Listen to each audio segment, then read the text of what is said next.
early morning, we could explore the third Dodrupchen's Dzogchen text, Advice for Ozer, and then meditate.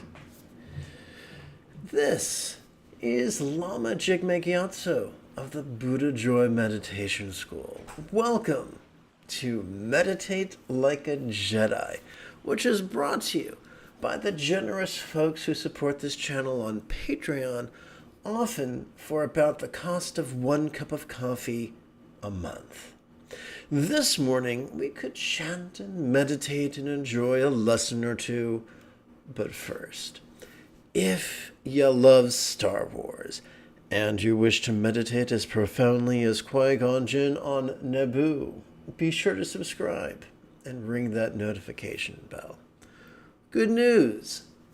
If at any point during this early morning's live stream, you have a specific question about Buddhist meditation or Buddhist philosophy or how to apply them in your life or to your life, all you gotta do is type that question in great detail in the chat window on the right-hand side of the screen. We continue with the 9th paragraph of this Dzogchen text.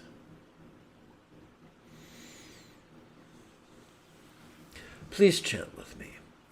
You as once we have determined that all objects and states of mind are the expression of awareness. If mental afflictions and thoughts do not diminish, can they still bind us? And so, whether this author is writing, obviously, in response to an ongoing correspondence with one of his students.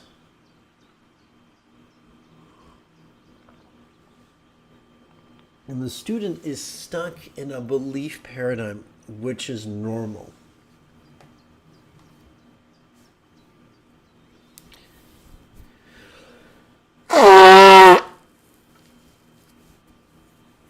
And his basic thing is, if I believe X, will I experience Y?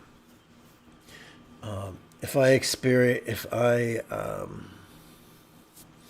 believe that all that I experience is an expression of, if I believe that all I am aware of is an expression of awareness, will I still be bound by what I'm aware of? And so, this is, perhaps you're familiar with the phrase, thus and such is trying to do an end run around. Often, the great irony, I keep doing these false starts. For a moment, I think it could be helpful if we reviewed a diagram or a list real quick.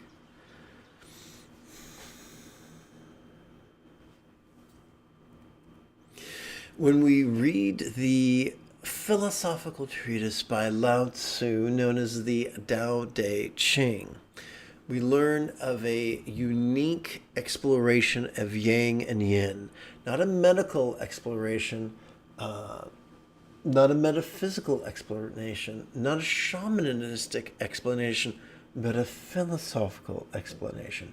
And just like the 28 letters or characters in our alphabet can be used to create many different words, similarly, the idea of yang and yin has different meanings in different contexts. So in the context of philosophy, yang refers to being rigid, fearful, controlling, elitist, competitive, and cruel, whereas being yin refers to being flexible, loving, laid back, egalitarian, cooperative, and kind.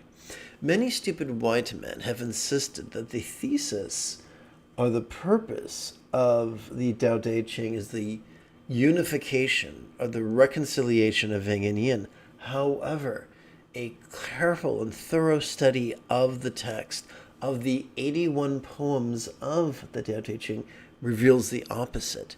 The author's intent is to always choose yin, to always choose being flexible and loving and laid back. Now, what has that to do with belief? Belief is a rigidity of thought and a rigidity of motion, usually with a fearful intention that if they just believe hard enough, they will be safe, they will be protected, they can bend reality to their will. But that's not the goal of yin. Yin's goal is to be flexible and laid back, regardless of what's going on. If a child decides to stomp an ant's nest to death, I don't care how hard the ants believe they're going to be safe, it's not going to stop the child from stomping and killing and smushing. Similarly, the path of peace is the path of acceptance, of letting go, of which belief is the opposite. And so a wise and good-hearted teacher will entertain many questions of people trying to do end runs around you, to use faith to do end runs around their circumstance. This is compounded by the fact that many bad teachers also teach that. Often they teach it out of laziness. They're teaching what they mean. Their intention is to teach a figure of speech, a simile or a metaphor, but their students are perceiving it literally, and they're failing to perceive their students' confusion, no less failing to address their students' confusion. So I've said all that, hopefully to lay some groundwork. Now let's return to this morning's text.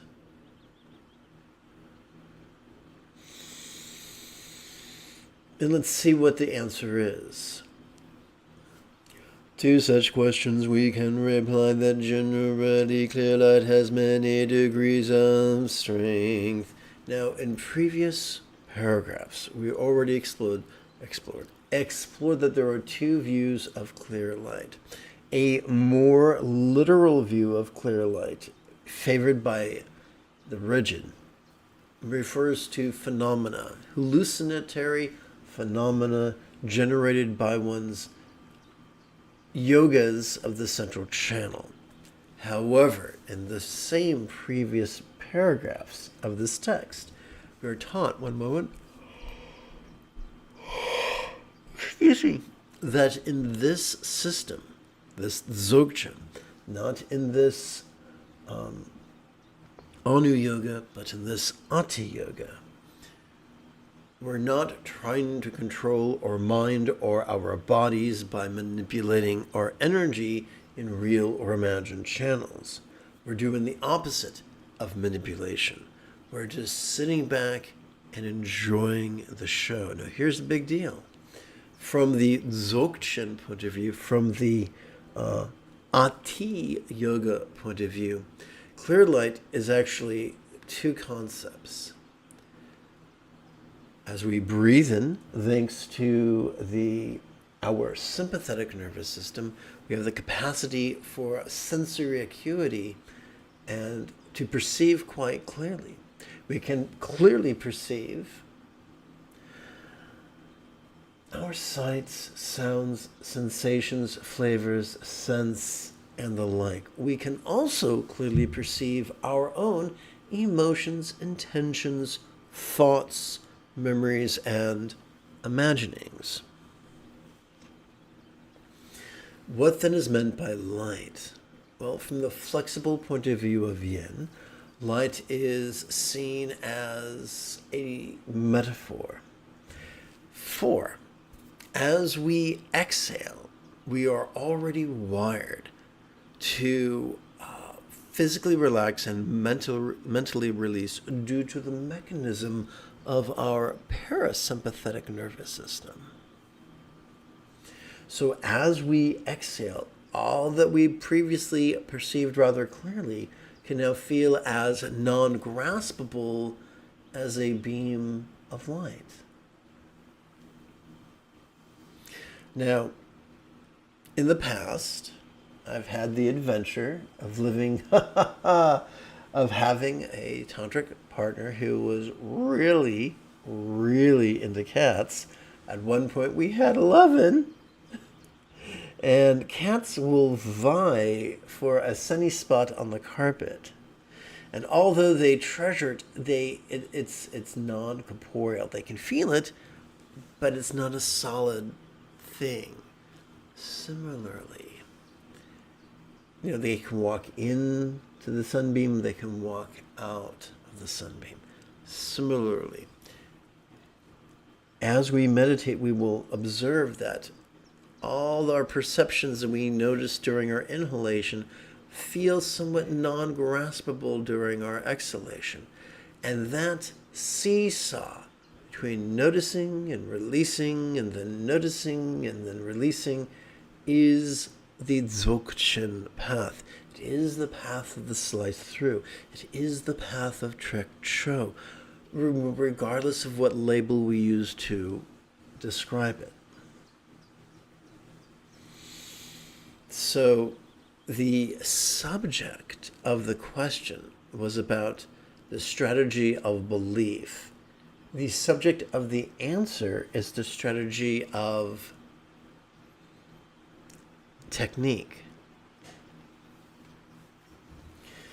The inference by the third Dodrupchen, and I like it not because I blindly follow this dead Tibetan, but because this has been verified by my own multiple decade journey on the path,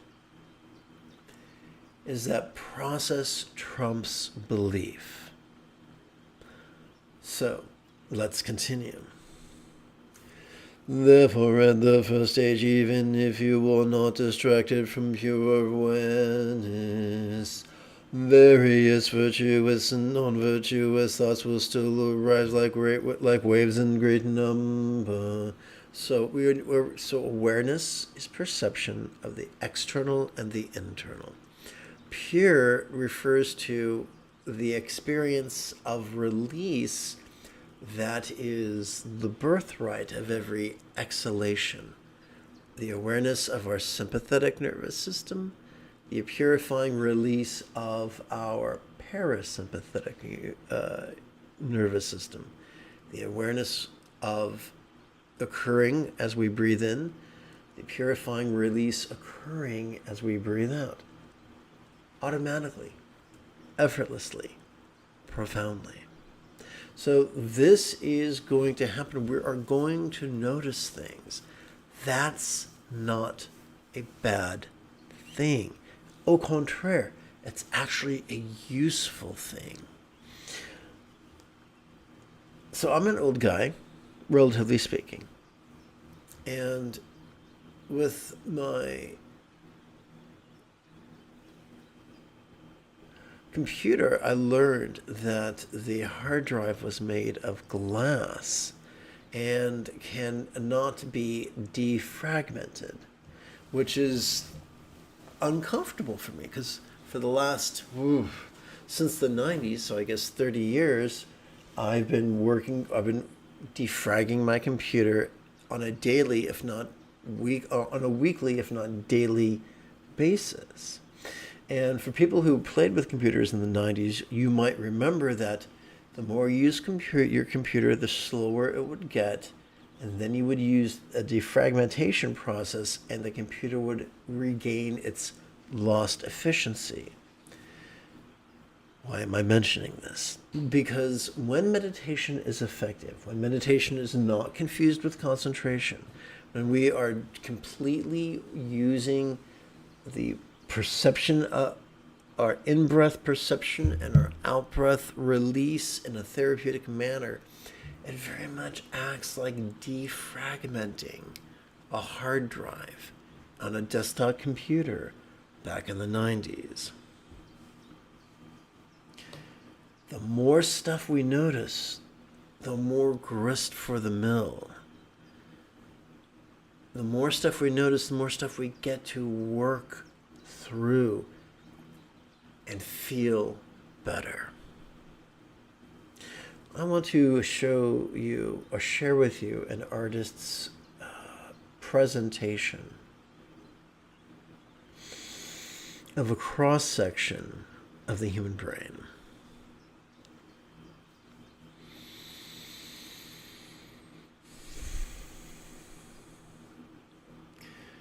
Consider, if you will, a different type of teeter-totter.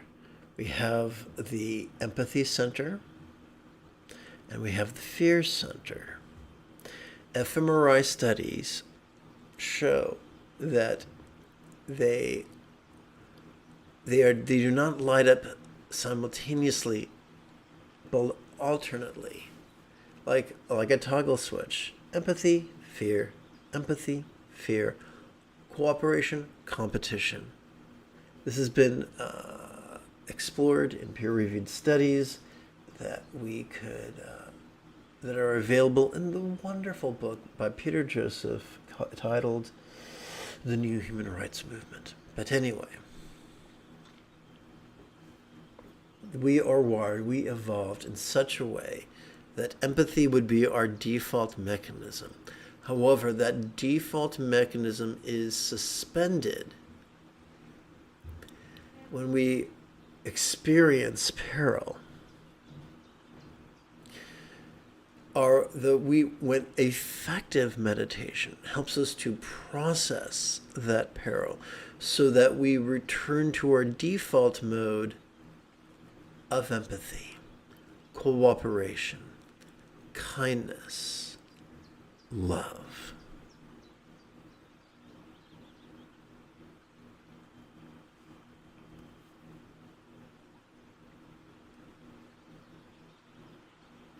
Let's continue. Even though they arise in this way, you must remain unmoved from the natural resting place of the wisdom of pure awareness, the wisdom of noticing and relaxing. Then the force of that will ensure that although conceptualizations suddenly arise in the first instant, they do not continue in the second. So, old guys like myself might remember how in the 80s, 19-year-old Eddie Murphy appeared on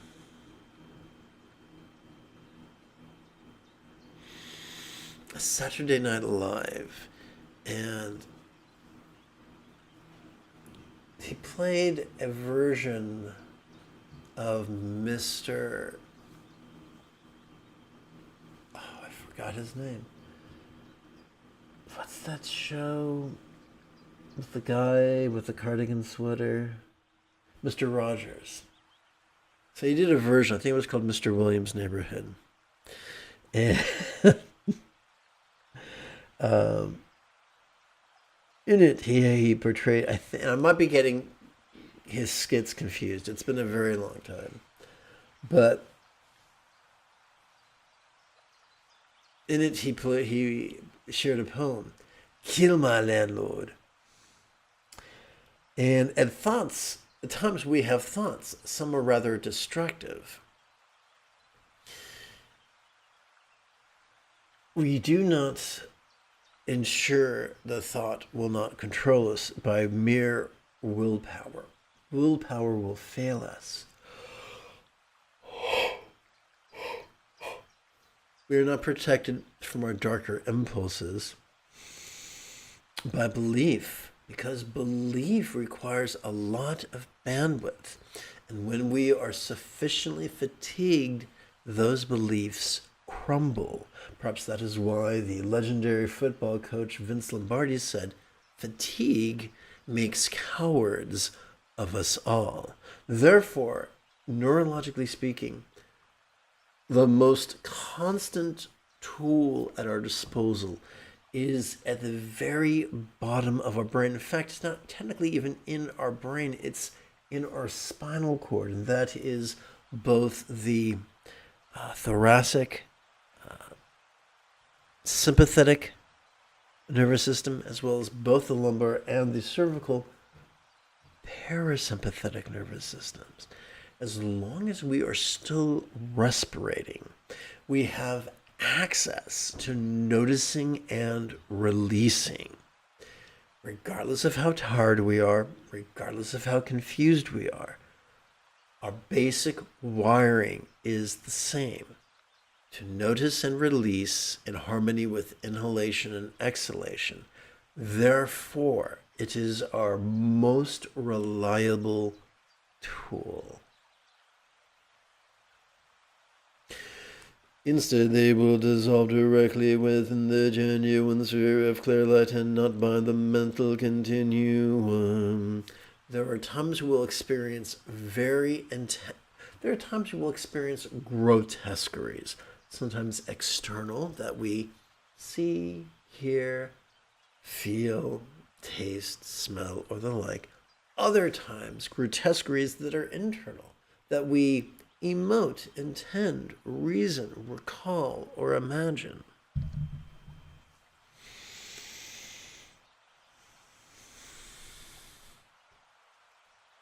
But clearly noticing helps us to, during our inhalation, and physically relaxing during our exhalation, as if that which we had just noticed was now as non-graspable as light, frees us from the tyranny of these primal drives. Not the presence of these primal drives, but from their tyranny.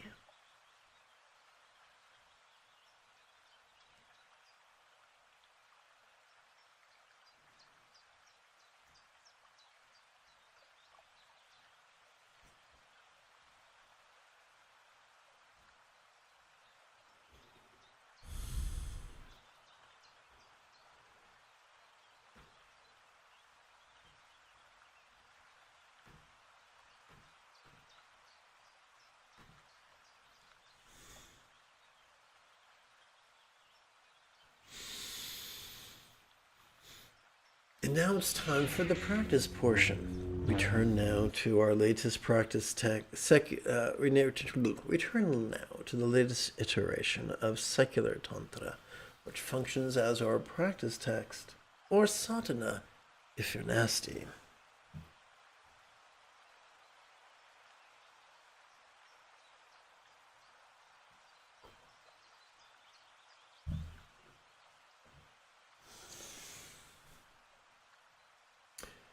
Wow, that goes back to a Janet Jackson song. I think, I think it's in the 80s. Oh yeah.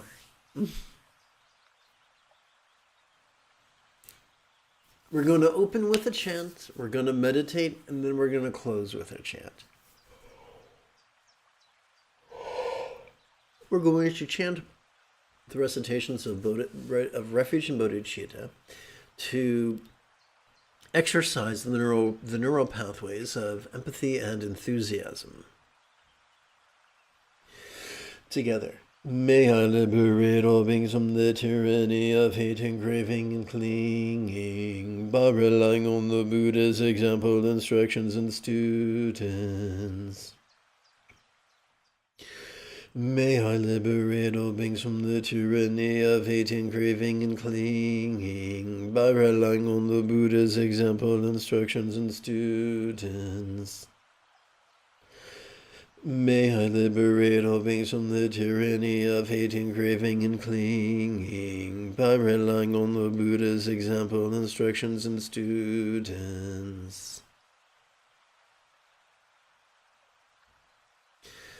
We're going to play with, my intention is that we play with two meditations, which are variations of the same meditation.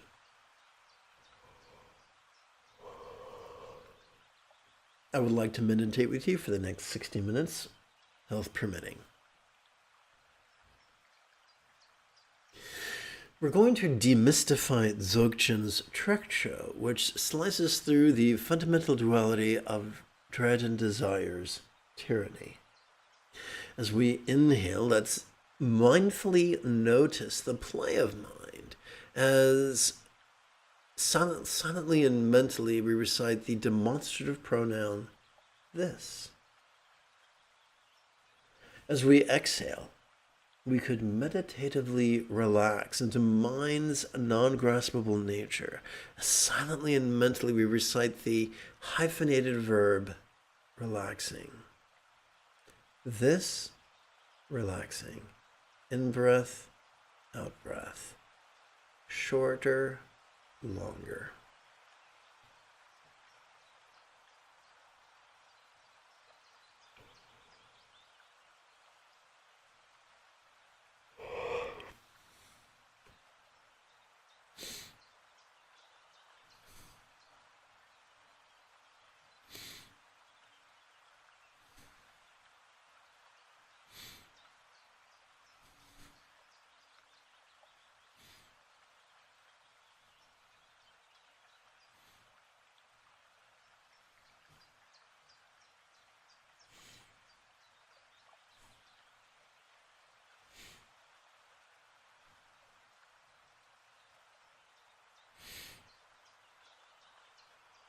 Let us imitate the statue the photograph of the statue we see on the page. Let us sit with our legs crossed in a sustainable, comfortable position. Let's sit with our hands in our lap, which influences our energy, and sit with a straight back, which also influences our energy. Let's sit in a manner that creates traction between our head and our tush.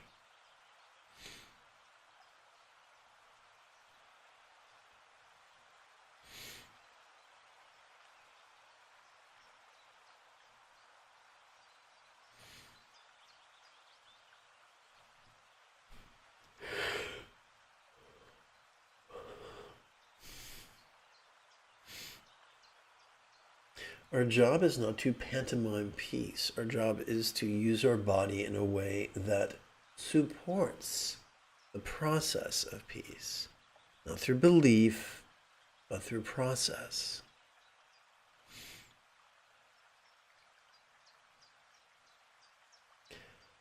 There was once a famous monk who relied on belief and self-hypnosis. I lived at one of his monasteries. He had several. His monks and nuns were horrible. They were fearful, rigid, superstitious, cruel, and domineering. They were, whether they knew it or not, they were traversing the path of yang. Belief locks us onto the path of yang. Process is the key that opens and releases our shackles, that opens the prison door, and helps us to enjoy the freedom of yin, the freedom of being flexible, loving, laid back, egalitarian, cooperative, and kind. Not the analog of kind that comes from following rules, but the kind of kindness that flows from centered spontaneity as our evolutionary and neurological birthright.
Welcome to this early morning's live stream. If at any time you have a specific question about Buddhist meditation or Buddhist philosophy or how to apply them to your life, simply type your question in great detail in the chat window, and I'll do my best to answer it for you.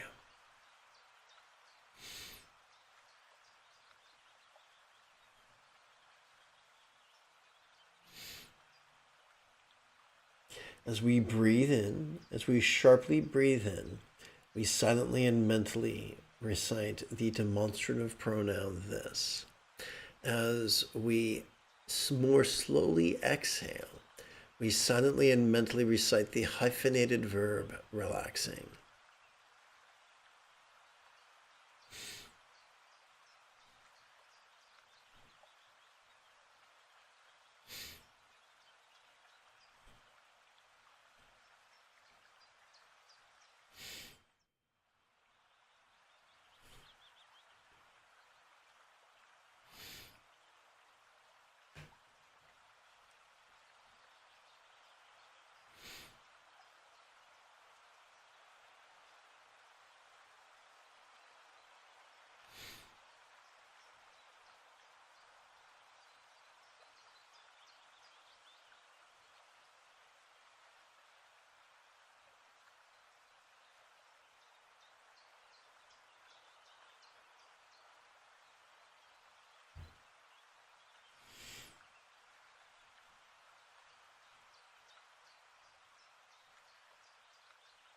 Our job is not to concentrate.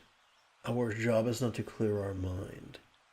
As silently and mentally we recite the demonstrative pronoun this during our inhalation, we could find ourselves noticing sights, sounds, sensations, flavors, scents, and the like. We could find ourselves noticing emotion, intention, thought, memory, and imagination. It's not our job to sort which ones are pleasurable and which are painful. We have a universal response to all that we perceive during our exhalation. That is to relax, and therefore to release to one degree or another. Relaxing and releasing does not change reality, but it helps us to make peace with the present moment.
I'll be back in one moment.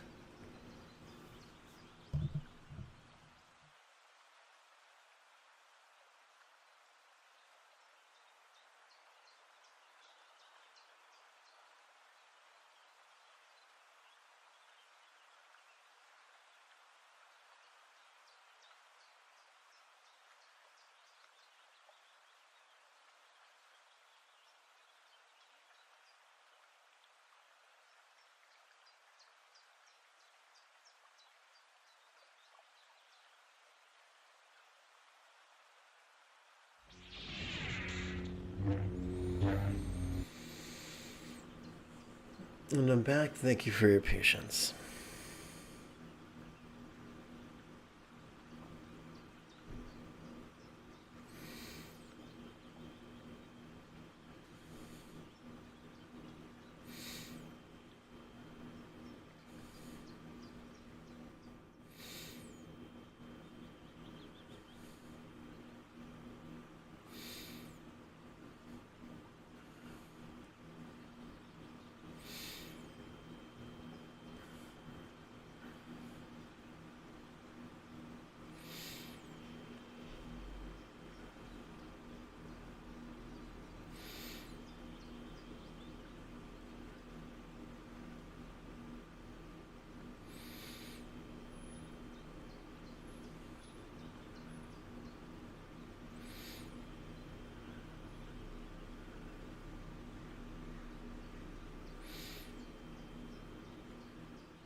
Consider, if you will, this image of two Buddhas sporting in tantric union. Their nudity reminds us of vulnerability, a requisite for mindfulness. Their beauty reminds us of empathy, a product of successful meditation. Their translucence reminds us of the non-graspability we savor during each relaxing exhalation. The stability with which he sits reminds us of centeredness, and the abandon with which she sports reminds us of spontaneity. During each exhalation, during each relaxing exhalation, all that we had previously noticed during our in-breath could now feel as if it was as non-graspable as a vast empty void. Now, a simile is only as useful as it is relatable. So, what is a real-world example of a non-graspable vast empty void? The illusion of the infinite azure sky, a bright and beautiful cloudless morn, which, although is tantalizing to the eye, is intangible to the hand.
Our job is not to believe emptiness. Our job is just to explore the overlapping Venn diagram between the physical sensations of exhalation and the simile that strives to describe it.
Let us seal this morning's practice with wishing love in the form of the 4 immeasurables. May everyone be free from suffering. May everyone be happy. May no one be separated from the happiness. May everyone have balance from the tyranny of hating, craving, and clinging, freed.